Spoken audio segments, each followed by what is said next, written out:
जय हिंद। तो हम लोगों ने पिछले वीडियो में देख लिया था कि ये जो साउंड होता है ये क्या होता है, इसका आईपीए चार्ट क्या होता है। एक बार फिर से देख लेते हैं, फिर हम लोग आगे बढ़ते हैं। तो देखिए, जब कोई बच्चा साउंड सीखना शुरू करता है तो उसमें टोटल 44 साउंड होता है, क्योंकि मैंने बताया था इंग्लिश जो है वो एक साउंड बेसिस लैंग्वेज है। इसीलिए ये जो है इसमें आईपीए चार्ट क्या होता है। आईपीए चार्ट का मतलब होता है international phonetic alphabet chart. International phonetic alphabet chart, यानी इसी चार्ट के थ्रू हम लोग ये पूरा साउंड सीखते हैं। ठीक है, तो देखिए ये टोटल 44 साउंड होते हैं। इसको दो कैटेगरी में बांटा गया। पहला वॉवेल साउंड, दूसरा कॉन्सोनेंट साउंड। फिर वॉवेल साउंड को दो, मतलब कि ये साउंड को दो भागों में बांटा गया, vowel sound, consonant sound. Vowel sound 20, consonant sound 24। Vowel sound 20, consonant sound 24। Vowel sound 20, consonant sound 24। उसके बाद इस वॉवेल साउंड को दो भागों में बांटा गया। पहला मोनोफथोंग, फिर डिफथोंग। मोनोफथोंग 12, डिफथोंग 8। मोनोफथोंग 12, डिफथोंग 8। अब देखिए, मोनोफथोंग को भी दो भागों में बांटा गया था। एक लेक्स साउंड जो कि 7 होते हैं, और टेंस साउंड जो 5 होते हैं। लेक्स साउंड 7 और टेंस साउंड ये 5 होते हैं। लेक्स साउंड का दूसरा नाम मैंने बताया कि शॉर्ट वॉवेल साउंड, और टेंस साउंड का दूसरा नाम लॉन्ग वॉवेल साउंड। तो इसको हम लोग देख चुके हैं। अगर आप लोग नहीं देखे हैं तो जाइए उस वीडियो को देखिए, उसके बाद समझिए। फिर अभी हम लोग फिलहाल देखने वाले हैं इसको, क्योंकि मोनोफ्थोंग हमारा क्लियर हो गया था। तो अभी हम लोग देखने वाले हैं डिफथोंग को, जो कि टोटल 8 होते हैं। चलिए, तो अब हम लोग देखते हैं डिफथोंग क्या होता है। तो देखिए, डिफथोंग जो होता है वो एक टाइप ऑफ साउंड होता है। टाइप ऑफ साउंड में वॉवेल साउंड का एक टाइप होता है। डिफथोंग वॉवेल साउंड का एक टाइप होता है, जो कि टोटल 8 होता है। अब देखिए यहाँ पे डिफथोंग क्या होता है। हमने क्वेश्चन किया डिफथोंग क्या होता है। जब एक ही सिलेबल में दो वॉवेल्स मिलकर एक नया साउंड बनाते हैं तो उसे डिफथोंग बोलते हैं। अब आप लोगों को सिलेबल नहीं समझ में आता होगा, तो देखिए अब समझाते हैं। सिलेबल का मतलब होता है कि खंड, यानी शब्द खंड।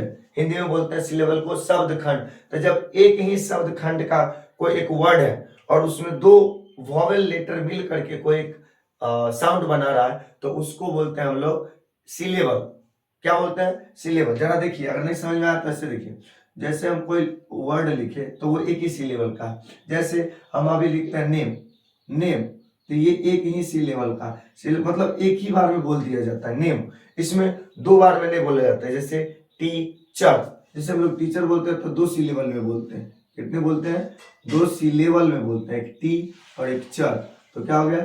Teacher, teacher. तो ये दो सिलेबल हुआ, यानी दो पार्ट में उस वर्ड को बांट सकते हैं। लेकिन नेम को दो पार्ट में नहीं बांट सकते हैं। तो इसीलिए यहाँ पे कहा गया है कि जब एक ही सिलेबल में, यानी जो कोई भी वर्ड जो एक ही सिलेबल का है, मतलब एक ही टुकड़ा का है, और उसको उसमें दो वॉवेल साउंड मिलकर के एक नया साउंड बनाता है, तो उसी साउंड को हम लोग डिफथोंग कहते हैं। क्या कहते हैं? डिफथोंग कहते हैं। ठीक है, तो देखिए इनकी संख्या कुल कितनी होती है? तो टोटल 8 होते हैं। अभी मैंने यहाँ भी देखा था कि डिफथोंग जो है वो टोटल 8 होते हैं। यहाँ भी उसको लिख दिया कि इनकी संख्या कुल यानी टोटल 8 होती है। अब उसका एग्जाम्पल समझिए। इसमें दो दो लेटर का कॉम्बिनेशन रहेगा, दो लेटर मिलकर के एक नया साउंड बनाएगा। क्योंकि यहाँ पे हमारे पास इंग्लिश में कुल मिलाकर के 26 तो लेटर्स ही हैं। इसीलिए अगर हम लेटर बेसिस पे जाएंगे कंफ्यूज हो जाएंगे, समझ में नहीं आएगा। इसलिए इस लैंग्वेज को साउंड बेसिस लैंग्वेज बनाया गया, सो दैट हम लोग इसको बहुत ही इजीली समझ सके। ठीक है, तो देखिए अब हम लोग देखते हैं कि डिफथोंग जो है ना, दो दो लेटर का कॉम्बिनेशन करके कैसे कोई वर्ड बनाता है। देखिए, जब ई और आई को बनाता है तो ए, तो जैसे NAME, name, same, table, game, fame. तो ये सब क्या हो गया? ये ई और आई का कॉम्बिनेशन से AE बना, और इसी साउंड का यूज करके हमने एक सिलेबल वाला कोई वर्ड बनाया। दूसरा देखिए, ए और आई, इसका आई साउंड है। जैसे KITE kite, LIGHT light, TIME time, FIGHT fight. ठीक है, आई आता है इसमें साउंड में। फिर है ये उल्टा सी, क्या है? उल्टा सी, और फिर आई। तो ये दोनों मिलाकर के बनता है ऑय, ऑय, ऑय, जैसे BOY boy, TOY toy, JOY Joy, COIL coil, SOIL soil, BOIL boil, oil oil, है ना। चलिए अगला है ए और ये लोटा वाला डबल ओ का साउंड, है ना। तो क्या देगा, आऊ, क्या देगा, ow, COW cow, BOWL bowl, BOW bow, HOUSE house, SHOUT shout, OUT out, BOUGST bout, ठीक है। अब अगला देखिए, OU वाला समझ गया। अब है आई और ये उल्टा 6, आई और उल्टा 6, तो इससे क्या बनता है, इससे बनता है ईयर, क्या बनता है, ईयर। देखिए जैसे है EAR ear, NEAR near, DEAR dear, FEAR fear, है ना।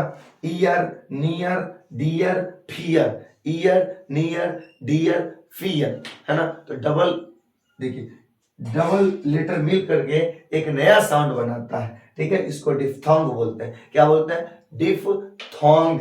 अगला देखिए ई और एक उल्टा 6, तो ये बनता है air, AIR air, HAIR hair, CHAIR chair, FAIR fair, FLAIR flair, ठीक है, SPAIR स्पेयर, ठीक है।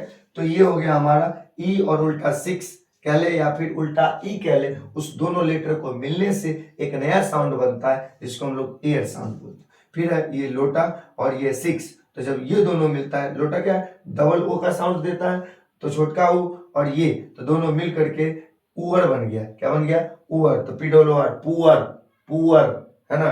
SURE sure, PURE pure, DOUR टूअर, है ना। तो इस तरीके से हम लोग समझे कि ये टोटल क्या है, ये टोटल 8 डिफ्थोंग है और ये दो लेटर से मिल करके एक नया साउंड देता है। लेकिन याद रखिएगा एक ही सिलेबल में, एक सिलेबल का मतलब कोई एक ऐसा वर्ड जो कि एक ही टुकड़ा का है और एक ही बार में बोल दिया जाता है, उसको एक सिलेबल कहा जाता है। और उसमें जब दो लेटर मिल करके एक नया साउंड बनाएगा तो उसको हम लोग डिफ्थोंग बोलते हैं। क्या बोलते हैं, डिफ्थोंग बोलते हैं। एक बार शॉर्ट रिवीजन देखते हैं। देखिए ये जो कोई बच्चा साउंड सीखना शुरू करता है, इंग्लिश सीखना शुरू करता है, सबसे पहले साउंड सीखता है। तो साउंड जो है वो किसके बेसिस पर सीखता है, तो साउंड को बच्चा IPA चार्ट के बेसिस पे सीखता है। IPA चार्ट क्या होता है, इंटरनेशनल फोनेटिक अल्फाबेट चार्ट। तो इसी के थ्रू हम लोग साउंड को पढ़ते हैं। तो ये देखिए इंग्लिश में टोटल 44 साउंड होते हैं जिसको दो भागों में बांटा जाता है। पहला वॉवेल साउंड, दूसरा कॉन्सोनेंट साउंड। वॉवेल साउंड वो जो वोकल कोड से निकलने वाले साउंड होते हैं उसको वॉवेल साउंड बोलते हैं, और वॉवेल साउंड के मदद से बोली जाने वाली साउंड को बोलते हैं कॉन्सोनेंट साउंड। तो वॉवेल साउंड टोटल 20 और कॉन्सोनेंट साउंड टोटल 24, है ना। Vowel sound 20, consonant sound 24। अब जो है इस वॉवेल साउंड को भी दो भागों में बांटा गया। पहला मोनोफ्थोंग, दूसरा डिफ्थोंग। मोनोफ्थोंग, डिफ्थोंग। फिर मोनोफ्थोंग को दो भागों में बांटा गया, lax sound, tense sound. Lax sound, tense sound. Monophthong total 12, diphthong total 8। अब जो है लेक्स साउंड 7 और टेंस साउंड 5, जिसको मैंने पिछले वीडियो में समझा दिया है। आप नहीं देखे हैं तो उसको पहले जाके देखिए, फिर आगे डिफ्थोंग को देखिए। चलिए अब हम लोग देखते हैं एक बार में डिफ्थोंग। डिफ्थोंग क्या होता है, तो डिफ्थोंग जब एक ही सिलेबल में दो वोवेल साउंड मिल करके एक साउंड बनाता है। जब दो वोवेल साउंड मिल करके एक नया साउंड बनाता है तो उसको डिफ्थोंग बोलते हैं, ठीक है। जैसे देखिए EI, ए साउंड बनाता है, name same table game. AI sound से आई बनाता है, काइट लाइट टाइम फाइट। उसी तरीके से उल्टा सी और उसके बाद आई, तो इससे ऑय बनाता है, जैसे boy, toy, Joy, coil, swell और बॉयल। और ए और लोटा मतलब डबल ओ, तो इससे बनाता है आउ, आउ साउंड, जिसका मतलब काउ, बाउल, बाउ, हाउस, साउट, आउट। इस तरीके से ओ और ये लोटा दोनों मिलकर के बनाता ओ, इसका मतलब होता है नोज, होम, ओपन, सपोज, ठीक है। अब हम लोग देखते हैं आई और 6, ये उल्टा 6 मिलकर के ईयर बनाता है, जिसका मतलब ईयर, नियर, डियर, फियर। इस तरीके से ई और उल्टा 6 मिलकर के एयर बनाता है, जिसका मतलब air, hair, chair, fair, flair, share भी आ जाएगा। उसके बाद आ जाता है प्लेजर, एजर,